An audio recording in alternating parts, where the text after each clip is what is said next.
Welcome back, guys. Today we're going to talk about the green card, the EB-3 green card for unskilled and low-skilled workers. How you can get a job offer, sponsorship, and a green card through the EB-3 unskilled and low-skilled worker category. Or if you're an employer and you are interested in a more consistent, reliable source of labor for your unskilled positions, then this video is for you. Today we're going to talk about the timeline. How long does it take? And then we'll follow up with more information if you would like to receive more information. Step one of the EB-3 green card process is the labor certification, the PERM labor certification. It takes about 12 months.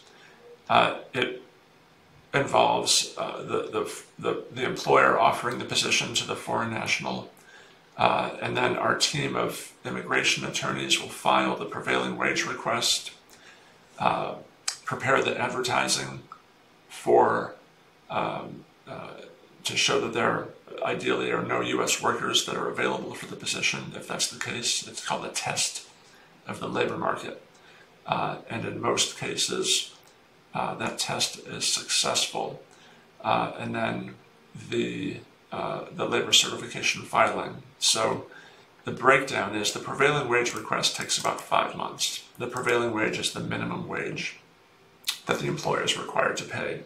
The advertising is about a 2 to 3 month window, and then once the PERM is filed, it's about 6 months until it's approved or certified. Sometimes we can fit the advertising inside of the prevailing request, and so that's why on average it's about 12 months. Could be shorter, could be longer, but that's a general guideline of what to expect.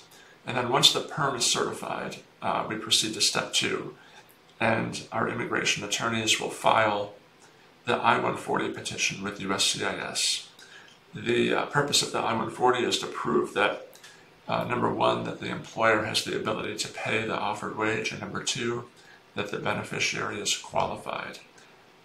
So, for example, if a high school diploma is required, we submit a copy of the original and translated high school diploma. Now, there are two options for processing times for the I-140. Option number one is regular processing. That's the $700 regular USCIS fee. It takes about 6 months. There is a premium processing option, which means that if you pay $2,500 to USCIS, they'll adjudicate the petition within 15 days. So in this, for these cases, we definitely recommend premium processing, so the workers can get here faster and the employers can get their workers faster. Finally, the last step is either consular processing or adjustment of status. Consular processing is if the applicant, the beneficiary, the worker, is outside the U.S. Adjustment of status is if the worker is inside the U.S. Has a similar goal, but it's the processing is a little bit different. Our immigration attorneys file on behalf of the applicant, and the processing time for both is about 6 months. And so overall, it's about an 18 to 24 month process. So yes, it's a long time, but the workers arrive as permanent residents, and it's not a temporary worker. There's no lottery like so many of the H-2B, the H-1B applications. So if you're an employer or if you're an applicant and you'd like to hear more about how we can help, please fill out the questionnaire, submit it, and we will get back to you with details.